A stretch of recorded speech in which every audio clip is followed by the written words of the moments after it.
And are you refreshed? Yes. Good. Now what?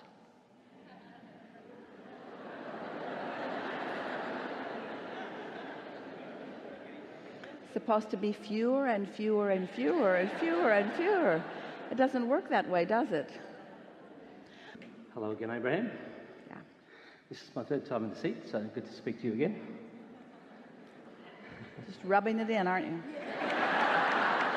Well, do you want to tell them how it happens? Why is that? You're a greedy bugger.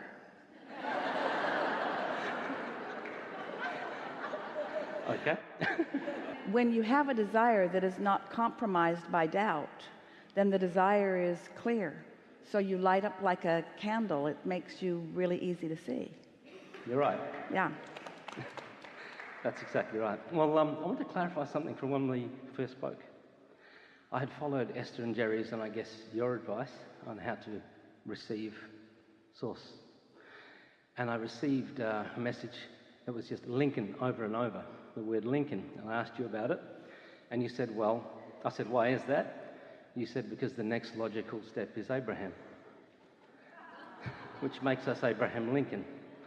So does that mean that I'm receiving the source that is Abraham through my channel and Esther receives Abraham through Esther's? Everyone has access to this infinite intelligence that is flowing.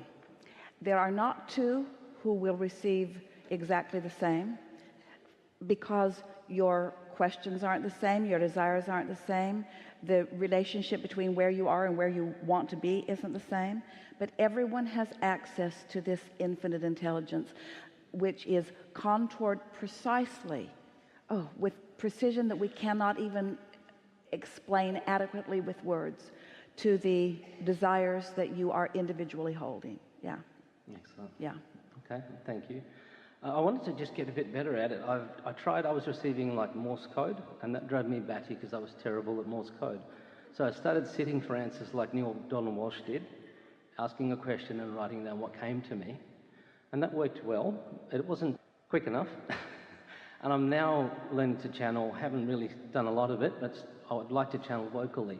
Can you give me an advice of going to that next level now that I'm receiving the source? I can feel it in my body, in my mouth, but the actual next step of speaking it is what I'd like to get to. Well, you know, what you're talking about here is what we've been talking about already here today, which is acknowledging where you're at, which is keeping you from being where you want to be. It's that taking score, and it's trying to get there faster than you are. We are appreciating having this conversation with you, because this is exactly what most people do that hinders them from most things that they want. It's that checking to see where they're at and noticing that it's not quite what they want, and then keeping that what isn't active in their vibration, which just slows it all down. So there are two things that we want to say to you, specifically to you, that will soothe you.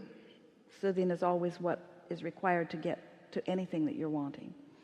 And that is, just remember that step 1 and step 3 are two entirely different steps. And the thing about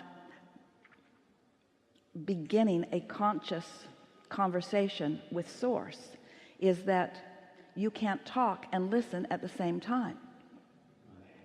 And so you can't be the poser of the question and the receiver of the answer, because the question is a different vibrational frequency than the answer. If you've got something that you want to know that you don't know, so what's active in you is this question. I've got something that I want to know that I don't know. The I don't know is so active that you can't get in the receptive mode of the answer. So you have to let there be some distance between it. Time distance and space distance. What we would do if we were standing in your physical shoes is we would ponder. We would start a notebook called Things That I Am Eager to Know About. And when a question comes to your mind, just write it in the book. And another question comes, just write it in the book.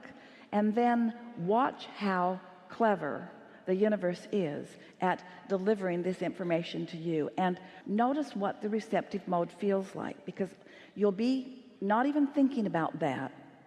That's the best time for it to come.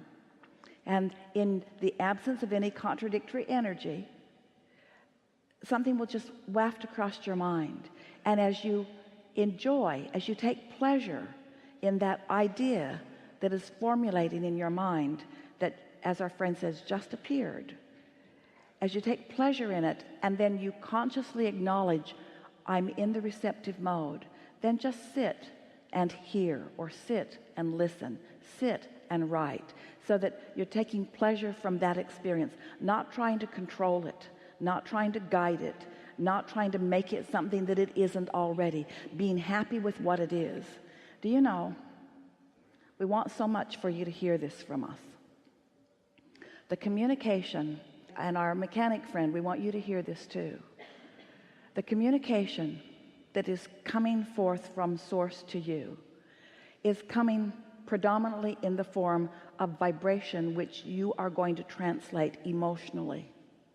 Well, when we say to you, turning the vibration to a thought and the thought to a thing, that first there is the thought and then there is the corresponding emotion, and the thought is the first manifestation and the emotion is the next manifestation, and then more and more and more manifestations are following.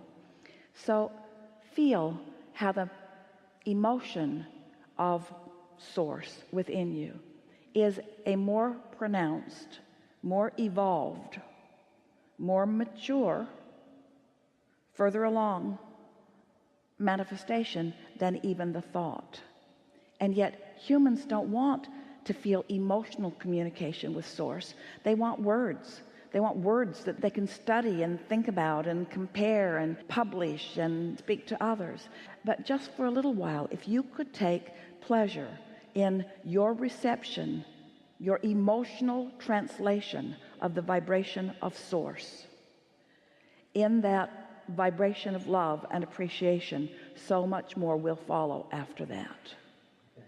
And in this encouragement, you will cease the efforting, which is what is in the way. Okay, thank you. Yeah. That's very helpful. Thank you very much. Yes. Can I clarify one thing? Yeah.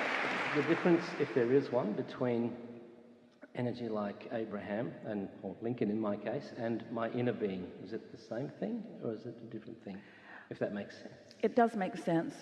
Humans are wanting to quantify this energy stream and make it like the physical manifestation that you're accustomed to.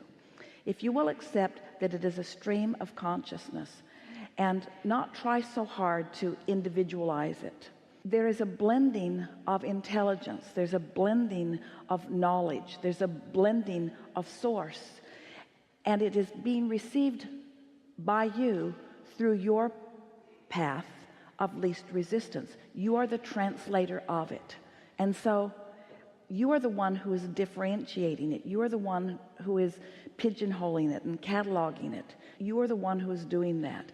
And if you don't need so much to do that, if you can just accept it at its faceless value of pure positive energy and just enjoy the way it feels, more definition will happen. For example, Esther has been receiving Abraham for many, many, many years. And she knows the familiar energy of Abraham. But she can also feel when someone is asking a question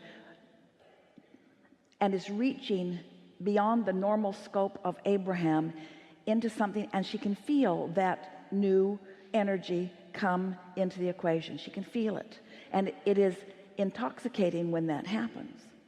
So when Jerry made his transition, she resisted the idea of Jerry just being part of the Abraham soup. She would say, I want to talk to Jerry, Abraham. I don't want to talk to you. I don't want to talk to you. I specifically want to hear from Jerry. And it took a little while before she was able to first accept that Jerry in his non-physicalness is different than Jerry in his physicalness. And her awareness of who he was in his physical form was preventing her from receiving him in this current state. Does that make sense to you? Yes. In other words, she thought she knew what he thought about everything. And it turns out she only knew what she thought about what he thought about everything. So even when they were in the same room, she was misinterpreting what he meant just about in everything that he ever said to her. In other words, you're all doing it with everyone because you want everybody to mean exactly what you mean for them to mean. And so you just, at a sort of unconscious level, translate everything that they're saying into the thing that you expect it to be. So now all of a sudden she's getting him in his pure form, and it took a little while before she could differentiate Jerry from Abraham, but she can.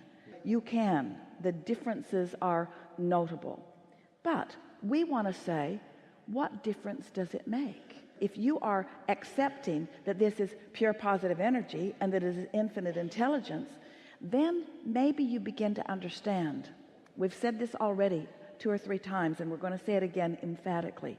You are translating through your own resistance. And there is nothing wrong with you having beliefs. There's nothing wrong with you having resistance, because Source will keep expressing to you until you find what we really mean, in exactly the same way that Esther's looking for a paper and can't find it, and so she's inspired to look for another paper that she can find, and then she finds the paper that she was really looking for. It's the same sort of thing. Did you follow that? You are the translator of this. You are the perceiver of it, and there are not 2 of you who are going to perceive precisely the same way about anything. That's how unique you are, and that's how important you are, and that's how interested in your uniqueness and importance all of us are. Helpful? Very good, thank you. Very good.